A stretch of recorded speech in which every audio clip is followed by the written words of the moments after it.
No amor e na paz de nosso Senhor Jesus Cristo, damos início a mais uma oportunidade de estarmos partilhando a palavra de Deus no nosso grupo de Conexão Bíblica, dentro do tema que estamos abrangendo agora, Parábolas do Reino. E hoje é a do servo cruel. É um assunto importante para nós. Importante todos eles são, mas esse especialmente por causa da questão do perdão, né? Envolve a questão do perdão, é uma questão muitas vezes mal entendida, né? E a gente tem a oportunidade, com a parábola, refletir sobre isso. Mas antes de tudo, como sempre fazemos, vamos nos colocar na presença de Deus em nome do Pai, do Filho e do Espírito Santo. É porque Ele nos mandou que estamos aqui. E, portanto, estamos em nome dele. Eu e você que me ouve. E todos os que vão chegando para ouvir. Senhor, nós te louvamos por tudo o que fizestes por nós na cruz, pelo sangue derramado. O sangue, Senhor, que nos perdoa e que é assunto do nosso tema. Que o vosso Espírito, ó Deus, nos ajude a abrir o nosso coração, para que lá dentro entre esse sangue puro, Senhor, que vem nos purificar de toda atitude de condenação, de toda atitude de julgamento. Ajuda-nos a perceber estas coisas com sabedoria do vosso Espírito. Que Ele conduza, Senhor, esta nossa oportunidade de partilhar esta palavra e possa, Deus, produzir os frutos que são o amor de Cristo em cada um de nós.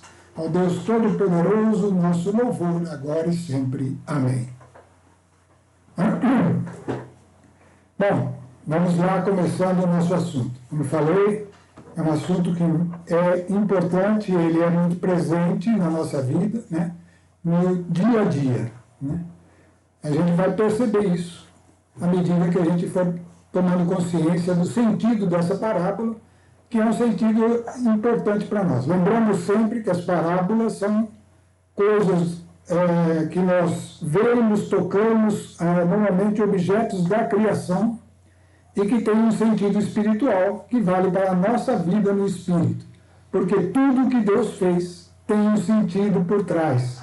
Mesmo as coisas simples, mesmo as coisas mais naturais, né? Aquilo que a gente chama de natureza, toda ela, quando olhada sob a luz do Espírito de Deus, ela vai trazendo ensinamentos, né? E a parábola traz uma oportunidade de ver estas coisas, né?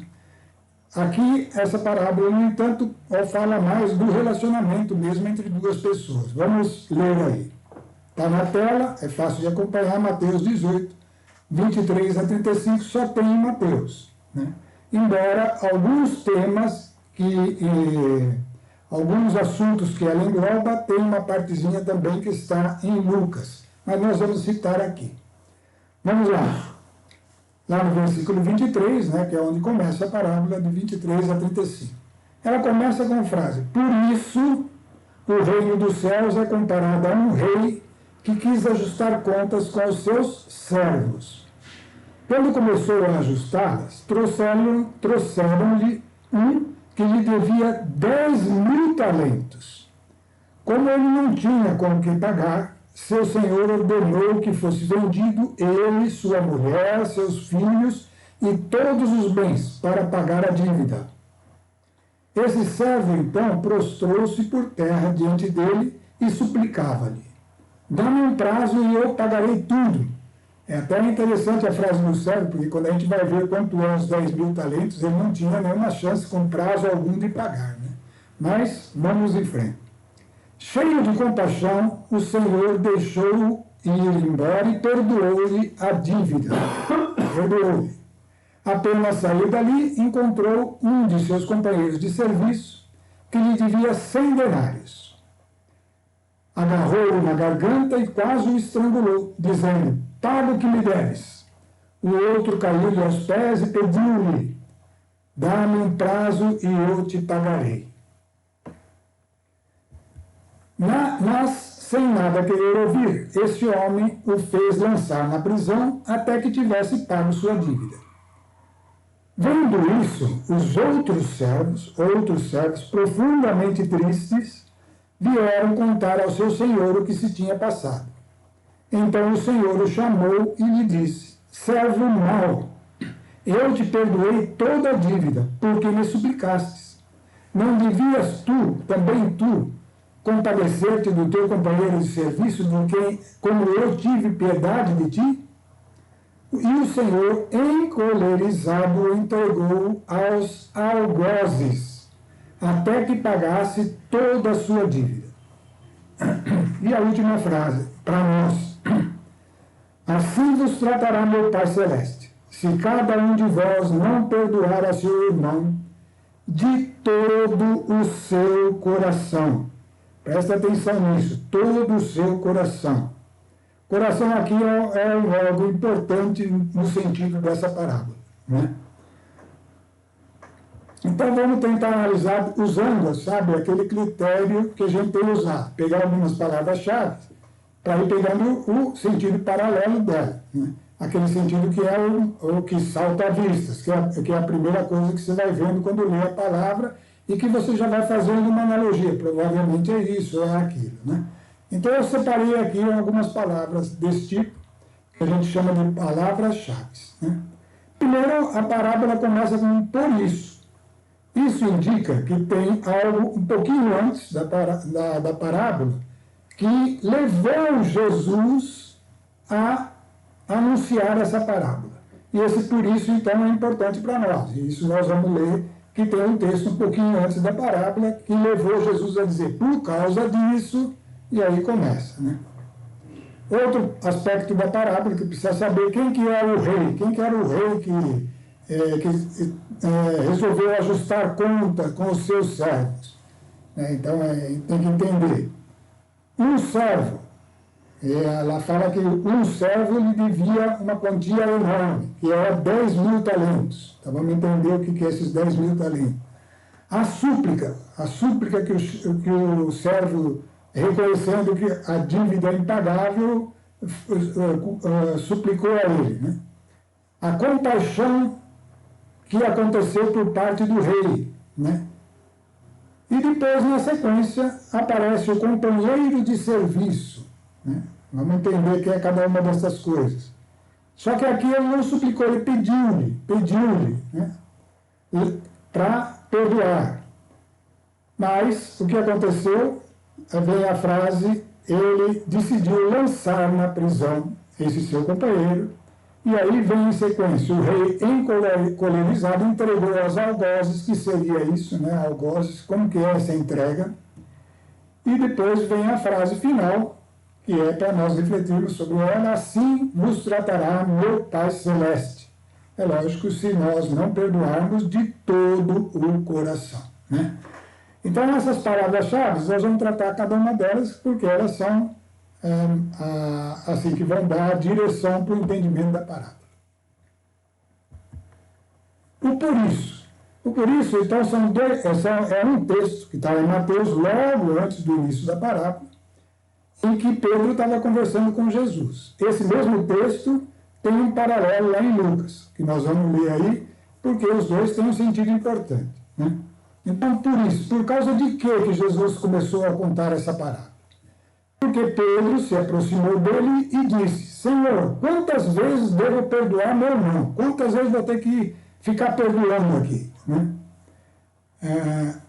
Quando ele pecar contra mim? Até 7 vezes, ele perguntou. 7 é um número já grandinho aí para perdoar, né?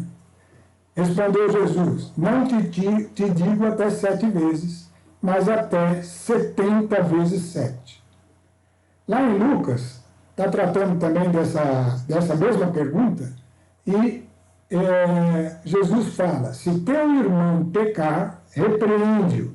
Se arrepender, perdoa-lhe. Aqui é a importância desse texto de Lucas, porque ele acrescenta um fato. Se o irmão pecar, né, perdoa-lhe. Ele já está dando uma resposta para aquilo que Pedro tinha perguntado lá na visão de Lucas, que o Espírito Santo trouxe para Lucas, né?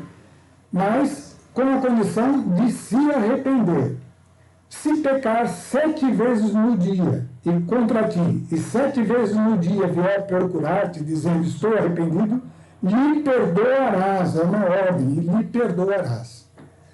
Então nós vamos vendo já um aspecto importante, que essa parábola está tratando de perdoar, de ofensa e perdão, né? De dívida e perdão. Né? E o perdão está vinculado ao arrependimento, está claro aí, né? Se ele se arrepender, perdoa-lhe. E se isso acontecer repetidas vezes, perdoa-lhe, né? E lá em cima falava, quantas vezes perdoar mesmo? Até 70 vezes 7. Mas está vinculado ao arrependimento, já é uma coisa que a gente tem que saber, o arrependimento daquele que pecou, que errou, ou que fez a ofensa, né? Então o perdão é vinculado ao arrependimento. Eu estou antecipando aí na tela, porque depois nós vamos ver que a parábola mostra isso. O perdão, ele realmente está vinculado ao arrependimento. Sem o arrependimento da pessoa, ela não recebe o perdão, mesmo que você perdoe, né? E é por isso que o perdão não depende do arrependimento. O perdão deve ser dado, como Jesus falou, até 70 vezes 7. Mas recebe aquele que se arrepende. Tá? Vai guardando isso porque é importante para nós em relação a Deus. Né? Nós recebemos, quando nós suplicamos aí pelos nossos pecados, na medida em que nos arrependemos. O perdão está até concedido, está disponibilizado, mas depende do nosso arrependimento. Né? Então, o perdão está vinculado ao arrependimento, mas não depende dele. O perdão adiantando aí um pouquinho, quando Jesus perdoou a humanidade toda, e a partir dele, então, o homem pode ser justificado diante de Deus, ter o perdão de Deus, ele estava na cruz, morrendo pela mão dos homens, tá? E lá, ninguém tinha se arrependido ainda, nenhum, tá? Talvez algumas pessoas lá que estavam ali chorando por Jesus, né? Mas a grande massa não estava nem aí, né? E, no entanto, ele diz, Pai, perdoa-lhes, porque não sabem o que fazem. Né? Então, o perdão foi disponibilizado já do início. E isso significa que, para receber, precisa se arrepender, mas ele está disponível. Né? Então, um ensinamento importante, porque vai dar um entendimento para continuarmos a parábola. Um rei que cita a parábola, óbvio, é Jesus. Jesus é o rei dos reis. E se o reino dos céus é um reino de reis e sacerdotes, Jesus é o primeiro deles e é o cabeça da igreja e, portanto, o rei dos reis. Jesus é o rei, né?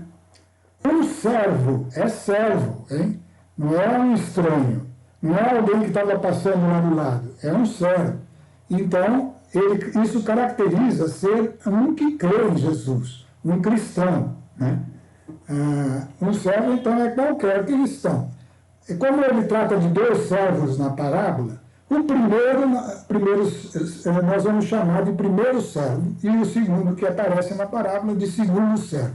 É uma maneira de distinguir. Então, um servo, que seria o primeiro servo, é qualquer cristão. Vamos lá. 10.000 talentos. Isso, se vocês olharem lá na explicaçãozinha que tem no rodapé da Bíblia, vai indicar que é um valor absurdo, né? 350 mil quilos de ouro, ou seja, 350 toneladas de ouro. Não é qualquer um que poderia pagar essa dívida, né? Ela está aí nesse valor extraordinário, justamente com a ideia de caracterizar um valor impagável. A ideia é caracterizar um valor impagável. E isso está escrito claramente na Bíblia. Nenhum homem é capaz de pagar a sua própria salvação. Não tem. Não existe homem que possa pagar o valor da sua própria salvação e não existe proporção alguma de sofrimento, de dor, de glória, de vantagem que exista nesse mundo comparado à glória eterna. Então a salvação é um valor que não tem paralelo, não tem. É a eternidade dentro da maior dádiva da vida, que é o próprio Deus, e com toda a sua virtude, com toda a sua grandiosidade, com toda a sua beleza, perfeição, tudo disponibilizado, então não tem como pagar. Né? 10.000 talentos era o preço, o valor impagável, e nós estamos caracterizando isso como a salvação. Né? É os 10.000 talentos. A súplica, ela está representando o quê?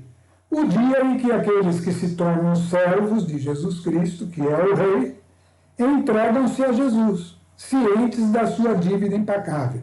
Isso é o que nós fazemos na nossa conversão, tá, pessoal? É quando você se reconhece pecador, não tem como se desvencilhar do pecado, porque o pecado nos escraviza, nós nos tornamos escravos, e alguém tem que pagar o preço, e quem pagou foi Jesus, ele pagou, né? Então, no dia que nós vamos para ele e declaramos que ele é Senhor da nossa vida, e entregamos nossa vida na mão dele, esse dia, então, nós estamos suplicando esse perdão. Estamos recebendo esse perdão porque estamos reconhecendo. Estamos tendo dentro de nós o arrependimento, ainda que nessa etapa é um arrependimento genérico, a gente já sabe que é uma coisa que a gente nem tem noção do tamanho, mas que nós estamos nos arrependendo e nos entregando a Jesus. Então, esta é a súplica, o que ela representa na parábola, né? Vamos continuando. Compaixão é o perdão disponibilizado, aquilo que eu falei lá, quando Jesus estava na cruz, esse perdão foi colocado a dispor de todos os homens, não é de uma seleção, não é de alguém especial, à disposição de todos. Tem aquela condição, recebe o que se arrepender. O perdão, então a compaixão, na parábola, representa o perdão disponibilizado pelo Rei Jesus, sob a condição de arrepender-se e crer, mediante o derramamento do seu sangue. Isso também estou adiantando aqui, porque isso é importante. Ele estava na cruz, ele estava oferecendo esse perdão, quando orou ao Pai, e a oração de Jesus são sempre sim e amém diante do Pai. Ele orou e pediu que perdoasse, porque nós não sabemos o que fazemos, né? Então, esse perdão foi disponibilizado ali, arrepender-se, crendo nele, mediante o derramamento do seu sangue, que já aconteceu lá na cruz. Então, isso caracteriza a compaixão ao servo cruel. Ao servo, no caso ali era o servo cruel, né? Mas a todos os servos. Companheiro de serviço, portanto, outro cristão, porque ele também era servo, né? Então, outro cristão qualquer. Esse aí nós estamos chamando de segundo servo, tá? Mais adiante não precisar dessa separação aí. Primeiro e o segundo. O primeiro foi o que foi condenado pelo rei, e o segundo foi condenado pelo primeiro servo. Então, pediu-lhe. Então, a quem pediu? O servo, o segundo servo que pediu. Diferente da súplica, ocorre aqui um fato que caracteriza a desavença entre os dois, né? Esse aqui pediu. O que significa que pedir? Qual a diferença de pedir e suplicar, que eu estou vendo no sentido da palavra? É que o segundo servo manifestou ao primeiro servo um desagrado, né? No caso, tinha uma dívida com ele também, né? Uma coisa que ele não estava podendo pagar, né? Então, ele manifestou isso. Isso acontece de várias maneiras entre dois cristãos, né? É quando um ofende o outro, às vezes sem perceber, e isso machuca o primeiro, né? Ou ainda percebendo, sabendo que o outro não gosta daquilo, mas continua se mantendo no ato de desagrado, mesmo porque considera que é correto. É aquele problema de relacionamento. Você começa a achar, o que eu acho é certo, o que ele faz está errado, e aí começa esse sentimento entre um e o outro. E é nisso que eu caracterizei a diferença entre um suplicando, sabendo que devia tudo mesmo, e o outro pedindo, porque o outro, na verdade, está impondo algo e espera que você aceite, né? Então, o segundo servo estava nessa condição em relação ao primeiro servo. E é uma condição que pode ser fruto de um desagrado sem perceber, ou de um desagrado percebendo, mas achando que está correto, que tem que ser assim, e isso que causa o quê? Problemas de relacionamento. Extremamente comuns entre nós cristãos. Olha para você mesmo, nos seus relacionamentos com outras pessoas que creem como você, dentro da sua família, dentro da igreja. em todos os lugares e que você se relaciona com outros que servem a Deus, que estão na mesma fé, né? Mas esses problemas são comuns e nós temos que perceber isso, porque a gente não vai tirar a vantagem dessa parábola, o ensinamento que ela contém. Precisa saber que isso é um problema comum e que isso é um problema a ser tratado e a resposta está aqui, nessas parábolas, nessa parábola que Jesus nos deixou e nas ordens que ele deu, né, relativos a essa parábola. Então é importante ver aqui, porque é isso que vai dar um sentido profundo para o que nós estamos tentando descobrir. Vamos ver o que o servo cruel, o primeiro servo, vamos chamar de primeiro servo, né? O primeiro servo fez a hora que o outro não estava querendo reconhecer o erro e estava querendo e não tinha também como pagar a dívida, né? Então ele lançou o segundo servo na prisão. Ele que tinha recebido um perdão enorme, extraordinário, por causa de uma falha pequena, lançou o servo na prisão. O que é lançar na prisão? É aí um problema-chave, tá? É um problema-chave porque nós vimos que a condenação está no coração. Lembra? Jesus já tinha falado: vosso Pai Celestial vos tratará da mesma forma se não perdoares o teu irmão de todo o seu coração. É lá que está a condenação. Guarda isso é o fundamental. Nós vamos tratar disso daqui a pouco, né? Lançar na prisão. Condenação estabelecida pelo primeiro servo ao segundo. Não foi o rei que fez isso. Não, o rei aí não participou. Era entre os dois. Portanto, dois servos se relacionando com desavenças, né? Não teve a participação do rei, mas a condenação estava lá no coração daquele que lançou na prisão. Então, condenar é lançar o outro na prisão. Vamos avançando. Quando o rei viu aquilo, aí sim, ele ficou encolerizado e entregou o servo cruel, aí no caso o servo que tinha recebido um perdão tão grande e agora estava cobrando do outro a dívida pequena, entregou aos algozes. Nós vamos ver pelo texto que está aí na tela, logo abaixo, vamos ver que a cólera do rei está relacionada a uma porta, a porta que se abre para Satanás, quando a gente guarda no coração esta mágoa, esse ressentimento, essa indignação, coisas bem características das desavenças. O cara fica indignado. Como que ele pôde fazer isso comigo? Né? Então, essas coisas aí, elas são delicadas no reino espiritual, porque você foi perdoado, eu fui perdoado. Cuidado, aqui é um perigo enorme, porque nós fomos perdoados de uma maneira total, lavados para que nos tornássemos branco como a neve, sem nenhuma mancha, no sangue de Cristo. Então, a cólera do rei está relacionada a isso. E olha, quando a gente continua com aquilo guardado lá, nós estamos abrindo uma porta para Satanás. E a frase é essa: não deis lugar ao maligno, está lá em Efésios 4. E diz assim, mesmo em cólera, tem hora que a gente vai ficar em cólera, porque estava fazendo algo e o outro não fez diferente, e não era para ser assim, não tem jeito. Mas olha, mesmo em cólera, não pequeis. É um freio que nós temos que criar a partir de hoje, que ouvimos essa palavra, um freio importante dentro de nós, para frear os sentimentos, ou pelo menos para fazê-lo sair do nosso coração o quanto antes. Mesmo em cólera não pequeis. Olha, quanto antes, ele até fala o tempo, não se ponha o sol sobre o vosso ressentimento.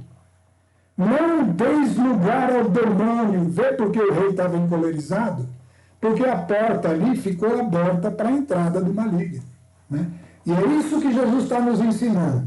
Não deis lugar ao demônio.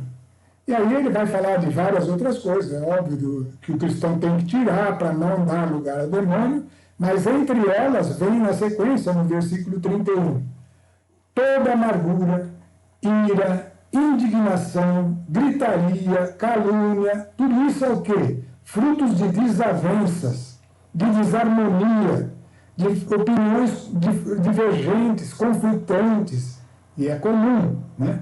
Toda amargura, ira, indignação, gritaria, calúnia, sejam desterradas do meio de vós. Está falando para os cristãos. Aqui, Efésios é a carta aos cristãos de Éfeso. E é a igreja primitiva, a igreja forte na fé. Toda amargura, ira, indignação, gritaria, calúnia sejam desterradas do meio de vós, bem como toda malícia. Tem outros pecados também, mas esses em especial estão relacionados à parábola do servo cruel. Né? Antes, sede uns com os outros bondosos e compassivos. É o freio, tem que aprender. Perdoai-vos uns aos outros, como também Deus vos perdoou em Cristo. Esse é o sentido da parábola, certo? Em Cristo, que é o Rei, nós fomos perdoados. Devemos, então, usar o mesmo sistema que Jesus usou conosco, uns com os outros. Está vendo aí? O problema é que agora, você já sabe, ficar encolerizado, murmurando, com ressentimento, com coisa... Sabe o que você está fazendo? Escancarando a porta para que o demônio entre em você. E ele entra disfarçado, ele entra nessa emoçãozinha e causa divisão e rompe um fluxo de vida, que é o sangue de Cristo da cruz, que deveria estar chegando a você e disponibilizando para quem está à sua volta. Isso é só uma coisa para você ir refletindo aqui. Tá? Continuando. Entregou aos algozes, agora nós sabemos quem são os algozes, né? Os demônios em geral. E aí vem aquela frase, assim vos tratará meu Pai Celeste, se cada um de vós não perdoar seu irmão de todo o coração. Isso nós já chamamos a atenção lá. É um problema de coração, é um problema de coração que, portanto, um problema que envolve vida, né? Coração é um órgão que representa a vida, assim como o sangue, né, que representa a vida. Então, está bem claro aí a justiça de Deus se manifestando. Assim vos tratará meu Pai Celeste, se cada um de vós não perdoar seu irmão de todo o coração. É aqui que está o sentido da parábola. O sentido é um sentido grandioso, é um enorme sentido, né? E que traz consequências para nós. Né? Na próxima tela, nós vamos ver o que nós perdemos com essa parábola. Né? Bom, nós vimos agora que lançar aquele que é da mesma fé que você num termo de condenação, é criar uma desunião no corpo, se divide ali. Se o sangue não está fluindo igualmente entre um e outro, o corpo está dividido. A desunião do corpo está no coração dos cristãos. E o que será que a gente perde com isso? A unidade do corpo. O corpo fica dividido. Corpo dividido não pode ter na igreja. Não pode. Não é que seja uma coisa que é tolerável. Não pode. Tanto é que, até para mostrar isso, como tudo que Deus faz tem um paralelo material, palpável, para a gente ver e entender, Jesus não quebraram os ossos dele na cruz, para que não houvesse uma divisão no corpo de Cristo, que representava ali o corpo físico de Cristo, que representava ali o corpo místico de Cristo, a igreja, os cristãos como um todo. Né? Não pode ter divisão. Né? Perdemos com isso a unidade do corpo. E olha só, tem um texto na Bíblia, que é esse que nós vamos ler em seguida, Mateus 18, que tem um poder enorme, mas que está perdido, olha, faz tempo entre nós. Está perdido, eu estou falando nós cristãos. Jesus falando, é Jesus lá também, junto dessa mesma parábola, né? É no versículo 19, digo-vos ainda isso, se dois de vós se unirem sobre a terra, olha a palavra unirem, unidade do corpo, desunião do corpo, é o que acontece quando tem aquelas mágoas, aquilo fica guardado ali. Então, onde dois de vós se unirem, essa é a regra. A gente pensa, não, para fazer a oração que Jesus ensinou aí em Mateus 18, é só a gente estar junto e vamos orar, vamos pedir uma coisa que a gente concorda aqui, que a gente quer para nós e pronto, vai acontecer. Mas não é assim. Digo-vos ainda isso, se dois de vós se unirem sobre a terra, para pedir seja o que for, conseguirão de meu Pai que está nos céus. Porque onde dois ou três estão reunidos, mas aí reunidos naquele vínculo, né? Em meu nome, portanto, em nome dele, aí estou eu no meio deles. Então, por que às vezes a gente ora unidos e não acontece nada?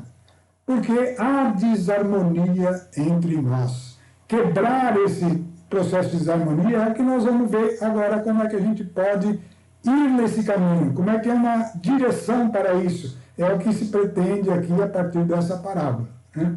Então, a gente perde essa unidade que daria uma força poderosa para a oração em comum, se essa unidade for verdadeira. Se não houver ressentimentos, mágoas, ira, indignação, isso não for coisas que se prolongam dia após dia, que se repetem. Então, veja como é importante essa questão. Existem algumas questões, né, que não ficou bem esclarecida, então nós registramos aqui já para ir adiantando. Como então tratarmos as desavenças, e elas existem, né? Se o segundo, porque a desavença, o problema não está na desavença, está na falta de perdão, né? De disponibilizar o perdão. Então, como então tratamos as desavenças se o segundo servo, ou seja, o outro cristão, um outro cristão que relaciona-se conosco, ele não se arrepende. Se ele não se arrepende, como é que eu faço? Né? Ou ainda, se a ofensa vem de um não cristão, como é que eu faço? Qual que é a atitude certa? Como eu devo proceder para andar no agrado da vontade de Deus e poder ter a unidade com Deus mediante o sangue dele para mim na cruz? Porque eu não quero restringir essa possibilidade do sangue de Cristo chegar em mim. E, portanto, eu tenho que tratar dessas questões das desavenças. Mas se o segundo servo não se arrepende, ou se aquele que não é servo me ofende, como eu devo tratar? E tem resposta nas Escrituras para os dois casos. Nós vamos pegar aqui as duas respostas. Primeiro, para o cristão que não se arrepende. E nós vamos ver que a resposta é estar desligado, porque realmente, se ele não se arrepende, ele está separado de você sem que você esteja separado dele, desde que você não condene, né? Então vamos ver como que funciona isso. Mateus 18. E é Jesus explicando. Está falando tudo isso em torno da parábola do servo cruel. Se teu irmão tiver pecado contra ti, então ele te ofendeu, vai e repreende. Entre ti e ele somente. Faz isso discretamente. Se ele te ouvir, acabou o problema. Pessoal, está resolvido, todo mundo está em harmonia e continua sendo um corpo só. Se não te escutar, toma contigo uma ou duas pessoas da igreja, cristãos maduros, né? Cristãos, nem diria maduros, cristãos que convivem com vocês, que conhecem você, né? Toma contigo uma ou duas pessoas a fim de que toda a questão se resolva pela decisão de duas ou três testemunhas. Vamos concordar aqui, vamos fazer um acordo aqui. Qual que está certo? Você acha, a maioria ganha, pronto, definiu, o outro tem que acatar, e é importante que ele acate sem ressentimento. E aí, restabelecida a unidade. Se recusa a ouvi-los, diz-o à igreja. Aí sim tinha que entrar um cristão maduro. E esse cristão, então, representa a igreja. Se recusar ouvir a igreja, seja ele para ti como um pagão e um publicano. Pagão e publicano, esse publicano era aqueles que cobravam os impostos, aquele pessoal que nem eram considerados judeus lá no meio de Israel, né? Que defendia a autoridade que dominava Israel na época, né? Ou um pagão qualquer, né? Seja ele para ti como um pagão qualquer, e publicano e pagão é a mesma coisa, né? Se recusar ouvir também a igreja, seja ele para ti como um pagão ou um publicano, né? Esse caso, o que você está fazendo? Você não condena a pessoa, lembra? O perdão deve estar disponibilizado, mas ele não recebe porque não se arrependeu. Ele não te ouviu, não ouviu as duas testemunhas, as duas ou três, e não ouviu a própria igreja. Então, esse cristão é considerado como um pagão. Ele não quer atender, não tem jeito. Então, você não pode fazer nada por ele, mas não condene, hein? Bom, nós vamos continuar nesse assunto. Em verdade vos digo, tudo que ligares sobre a terra será ligado no céu, e tudo que desligares sobre a terra será desligado no céu. É uma frase bastante controversa, pessoas não entendem o que significa isso, e a igreja acha que é o que ela une, fica unido, que ela separa, e é relativamente verdade, se a igreja tivesse esse nível de maturidade a ponto de julgar questões entre cristãos de uma maneira bíblica, com a recomendação certa. Então, isso era o correto, né? Mas fique sabendo, aquilo que você... se você tiver que se separar de um cristão porque ele te ofende continuamente, e você já mostrou isso dessa maneira progressiva que está aí na tela, levando uma pessoa para com você, primeiro você pessoalmente, depois uma pessoa, depois mais 2 ou 3 pessoas, depois até os mais velhos na fé, e ele não quiser, então você não tem o que fazer. Nesse caso, deixa ele seguir, e ele é que está separando-se, ele é que está separado, né? E ao fazer isso, o que você desligou será desligado no céu, e o que desligar na terra será ligado, e o que ligares na terra será ligado no céu. Essa é uma coisa que acontece para o corpo. No corpo, aquele que não aceita fica separado do corpo de Cristo. Vamos ver agora quando é um pagão. Ofensa pelo não cristão. Aí a resposta é deixar agir a ira de Deus. Vamos ver como é isso. Romanos 12, né? Está lá. Não pagueis a ninguém, e aí vale cristão e não cristão, mal com o mal. Aplicai-vos a fazer o bem diante de todos os homens, não é só dos cristãos, dos irmãos de fé, não.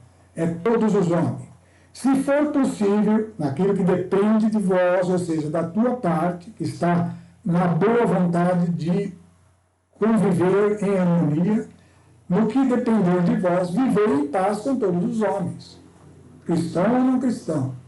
Não vos vingueis uns dos outros. Vingança é consequência da condenação, da ira, da indignação. Eu vou mostrar para ele o que ele está fazendo. Então, essa vingança, ele está dizendo, não vos vingueis uns dos outros, caríssimos, mas deixar agir a ira de Deus.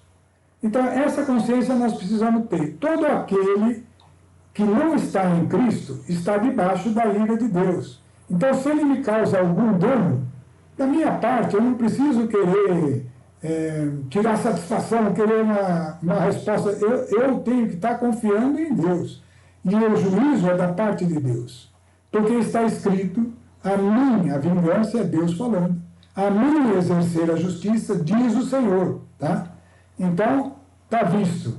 Com relação a um pagão, você vai tentar manter o melhor convívio com ele, porém, se ele continua agredindo, continua em desavença, você se afasta dele, só isso, mas sem condenação. Se o teu inimigo tiver fome, dá-lhe de beber. Se tiver fome, dá-lhe de comer. Se tiver sede, dá-lhe de beber. Procedendo assim, amontoarás carvões em brasa sobre a sua cabeça. Quanto mais aquele que está recebendo a dádiva do sangue, do perdão, se recusa a arrepender-se, a reconhecer o erro, mais ele vai entrando em juízo e aquilo vai crescendo, o peso desse juízo vai crescendo sobre ele. Portanto, não te deixes vencer pelo mal, mas triunfa do mal com o bem. É aí que nós concluímos a próxima tela nossa, que é importante. Nos dois casos, o perdão deve estar disponibilizado no coração do cristão verdadeiro, mesmo que o outro cristão seja um que não quer manter a harmonia. Ou se for um pagão, não importa. E também não importa a ofensa, nós já vamos falar disso. Nos dois casos, o perdão deve estar disponibilizado no coração, independente do arrependimento do outro. Por quê? Agora é eu que vou falar aqui. Por quê? Olhando para tudo isso, para essa parábola. Porque é exatamente isso que Jesus fez por nós. E a parábola mostra que nós devíamos ter agido como ele agiu. Ele nos perdoou antes de nós nos arrependermos. E manteve esse perdão até o dia do nosso arrependimento. Né? Então, nos dois casos, deve estar disponibilizado no coração do cristão o perdão, mesmo que o outro não receba, porque não se arrepende. Não tem jeito. Para eu pegar algum perdão de alguém para comigo, eu tenho que me arrepender. Esse é o meu gesto de receber. Para eu oferecer, não. Basta eu não trazer no coração acusação e condenação, sabendo que mesmo vendo o erro, mesmo vendo a fraqueza do outro, eu, da minha parte, não condeno. Deixo isso nas mãos de Deus. É isso que nós estamos falando. Deixa isso na mão de Deus. Ah, mas se a ofensa for um negócio terrível, for uma ofensa a um ente querido meu, a um filho, a um irmão, a um pai, uma mãe, como que eu posso oferecer? Meu, é que a gente não tem noção do que é a nossa fé. A gente não tem noção do que está acontecendo na nossa vida aqui. Esse pensamento não tem sentido. Qualquer coisa que a pessoa tenha feito, a coisa mais grave possível, a mais grave possível, você não resolve nada com a sua ação. Você resolve confiando naquele que é o teu Senhor e que você declarou Senhor no dia que você se tornou cristão. Confiando que a Ele pertence a justiça, a Ele pertence a vingança, e Ele vai ser justo. Vai ser justo. Se um ente querido se perdeu, vamos dizer que foi um caso de morte, por causa de alguém, se você não condenar este alguém no coração, não significa que você vai lá ajudar aquela pessoa em termos de que ela continue em liberdade para agir desse jeito com outros. Isso não, a lei dos homens é que vai dizer. Mas da tua parte, no teu coração, você não pode estar remoendo aquilo, guardando aquele ódio, porque todo o resultado daquela atitude é em benefício do que foi ofendido, é em teu benefício, e daquele ente que que estava ligado a você, que era da tua parte, e que foi totalmente prejudicado, porque ele, por meio da sua não condenação, é beneficiado. Ele é beneficiado, é como se ele estivesse perdoando. Então, o sangue de Cristo que chega em você, porque ele chega porque você crê, acaba chegando naquele que foi ofendido, porque você é parte de você. Então, ao perdoar, você está fazendo com aquele que foi ofendido, perdoe também. Né? E eu não sei se eu consegui me explicar claramente, mas é uma coisa para você refletir, é algo que precisa pensar. O cristão não tem mais essa de um ódio terrível, uma coisa fatal que eu não consigo perdoar. Não tem sentido você não crer que Deus é o juiz e que há um juízo em caminho. Lembra que está escrito que o Espírito Santo vem nos dar consciência do pecado, que consiste em não crer só, não é em fazer coisas erradas, é antes de tudo não crer, da justiça que é a vontade de Deus, porque Jesus não está mais conosco, é Ele quem dá essa consciência, mediante o verbo, que é a palavra, e do juízo, que consiste que o príncipe desse mundo e todos os que agem por ele no ódio, na condenação, já estão condenados e julgados. Portanto, não temos mais o que temer. Coisa alguma. Essa questão do relacionamento tem que ficar clara, tem que saltar aos nossos olhos, para que a gente trate caso a caso, levando a essa reflexão aquilo que Deus fez por nós e que está ao nosso dispor. E que, portanto, nós também devemos disponibilizar aos outros. Né? Como que aconteceu isso? disponibilizando o sangue da cruz. É assim que Jesus fez por nós. Quando ele disse, Pai, perdoa-lhes, ele estava na cruz, porque não sabem o que fazem. Então ele colocou à disposição o sangue. Nós cristãos temos a mesma ordem. Jesus falou, orai assim, Pai, entre parênteses, porque é a oração do Pai Nosso, o Pai está lá implícito em todas as frases, né? Perdoa-nos as nossas ofensas, assim como nós perdoamos aos que nos ofenderam. Então, como eu disponibilizo o sangue da cruz para aquele que me ofendeu? Quando eu perdoo. No coração.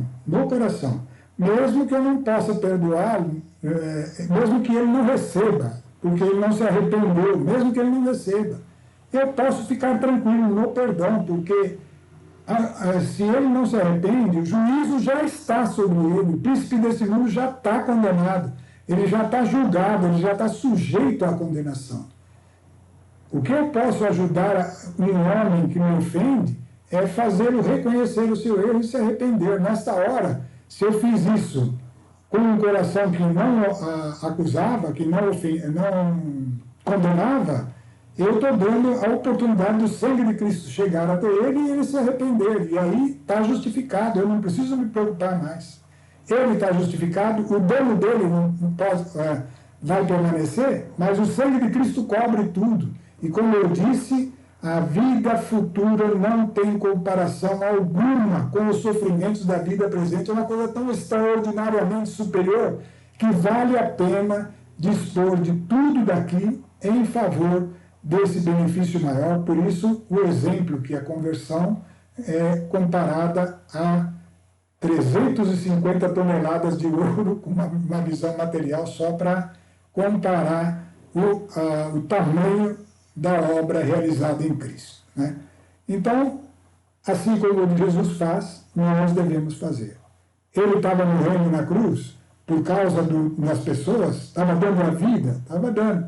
Nós também podemos fazer isso agora apoiado nele, né? Então esse sangue continua fluindo através de nós, né? Então aí é que nós vamos resolver esse problema, porque condenação, acusação, ira, indignação, todas essas coisas são os problemas do coração, do corpo de Cristo. Como é que a gente resolve o problema do coração? Fazendo circular o sangue. Circular da onde? Da cruz para aqueles que estão em Cristo, na direção daqueles que estão em Cristo e se arrependem, e na direção daqueles que não se arrependem, sendo cristão ou não. Por quê? Porque fica lá à disposição deles. Se eu condeno, o sangue para em mim. Mas se eu não condeno, o sangue fica à disposição. E o que se arrepender pode receber, assim como eu recebi, porque ninguém me condenou. Então, fazer circular o sangue é a maneira de tratar o nosso coração espiritual, o nosso coração em Cristo.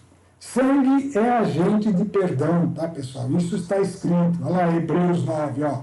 A carta aos Hebreus, o escritor da carta aos Hebreus escrevia aos judeus, procurando fazê-lo abrir os olhos àquilo que se cumpriu em Cristo. Todas o Velho Testamento se cumpre em Cristo. E ele dá o exemplo de Moisés. Ele fala assim, Moisés, ao concluir a proclamação de todos os mandamentos da lei, em presença de todo o povo reunido, tomou o sangue dos touros e dos cabritos imolados, bem como a água, a lã escarlate e o hisopo, aspergiu com o sangue não só o próprio livro da lei, como também todo o povo, dizendo, este é o sangue da aliança. É esse sangue que foi dado em favor da união, né? Sangue da aliança que Deus contraiu conosco. E da mesma maneira aspergiu o tabernáculo e todos os objetos do culto. E aí ele dá a frase para nós, ó. Aliás, conforme a lei, o sangue é utilizado para quase todas as purificações. E aí afirma claramente, sem efusão de sangue não há perdão. Então o sangue é agente de perdão. O sangue é agente de perdão. Vamos ver isso daí. Na Bíblia é dito claramente que o sangue é vida, né? E isso, a primeira vez que é dito, é lá no Gênesis, lá na criação. Capítulo 9, 3 e 4 vai dizer que o sangue é vida e, portanto, o sangue não devia ser tomado pelo homem, nem derramado, né? Até Atos dos Apóstolos, a reunião dos apóstolos, quando a igreja estava surgindo, para saber o que acontece com relação aos alimentos, podemos comer os alimentos impuros, e os apóstolos, com a unção do Espírito, com toda a revelação que dali para frente seria pelo Espírito, e que ia tornando todos os atos do Velho Testamento em realidades espirituais, então mostrava aos apóstolos que todos aqueles rituais deveriam se cumprir agora de uma maneira espiritual. Mas uma coisa eles resolveram reter, e essa coisa decidida nessa reunião dos apóstolos foi que o sangue deveria ser deixado de lado, porque ele representa a vida e é um símbolo muito forte do elemento de salvação que produz vida, né? Que é o sangue de Cristo. Então, foi proibido que o homem bebesse o sangue desde o Gênesis até agora, até o final dos tempos, até o tempo da igreja, exceto o sangue de Cristo. E é por isso que esse é o único sangue que nós podemos absorver, porque ele vem da cruz e vem para nós. E da cruz passa por nós quando nós não temos condenação. Porém, se nós temos condenação, ele para em nós. E ao parar em nós, você sabe o que acontece com um órgão em que o sangue não passa através do órgão, ele é obstruído ali. Esse órgão morre, né? Toda a criação dá testemunho da justiça do Criador. Por isso, o corpo humano é um exemplo do corpo de Cristo. É assim em todas as parábolas, é todos os ensinamentos da Bíblia, e tem muito mais que a gente vai vendo no dia a dia, né? É por isso que eu disse, o sangue tem que estar fluindo. Se ele não flui até a mão do teu corpo, a tua mão morre, né? Então, ele tem que passar por ela, ele tem que ir e voltar ao coração. Imagina Cristo na cruz, ele é o coração. O sangue está saindo de lá, indo para todos os cristãos, e dos cristãos percorrendo toda a igreja, e deve voltar para Cristo sem obstrução. Quando um cristão fica ofendido com o outro, ele obstrui a passagem. E quando não damos essa disponibilidade para os pagãos, nós é que estamos interrompendo o sangue de Cristo, que poderia chegar neles, e fica, lógico, a opção deles arrependerem-se ou não. Mas quando a gente proíbe, a gente condena, então esse sangue não passa através de nós. Ele para em nós, e nós é que sofremos a consequência. Porque sangue é vida, e ele deve estar fluindo através de nós continuamente. Daí a importância do não ressentimento, não deixar o sol se pôr sobre essas coisas. Por quê? Porque cada vez que condenamos, damos lugar ao maligno. Lembram que aprendemos aí.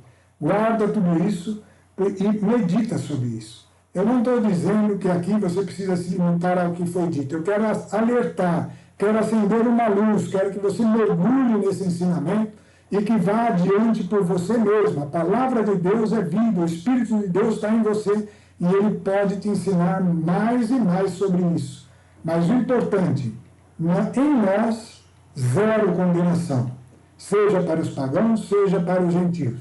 Condenação que eu digo é o ódio, o ressentimento, a amargura, aquilo que fica no coração, porque é ali que deve estar fluindo o sangue do perdão, né? Só esclarecendo, ver o erro é normal, entender que existem pessoas erradas é normal. O que não posso é eu cortar a possibilidade dessa pessoa receber a mesma graça que eu recebi. Isso não posso. Eu não posso chegar e falar, não, eu quero que aquela pessoa morra, porque ela matou, então ela deve morrer. E isso ser verdade no meu coração. Ao ser verdade, eu estou como o servo cruel, lançado pelo rei aos algozes. Então, vamos guardar isso aí e vamos refletir sobre esse assunto. É um assunto importantíssimo, é um assunto que está ligado à própria vida e à vida eterna, né? Estamos falando do sangue do corpo espiritual, o corpo de Cristo, que é o cabeça, e todo o seu corpo, a igreja, aqueles que creem. Este sangue tem que fluir livremente, né? Estar sempre disposto a chegar até aqueles que não creem, para que eles possam receber também. E assim vai se completando o número dos salvos e dos escolhidos, na graça de Jesus Cristo. Amém. Bom, encerramos aqui, então, mais uma reflexão sobre as parábolas. Tem muita coisa para falar, eu acho que é para ficar mesmo essa ideia de que há possibilidade de extrair muita coisa de cada texto desse, quando a gente olha para eles com seriedade, com busca e com auxílio, buscando o auxílio do Espírito Santo.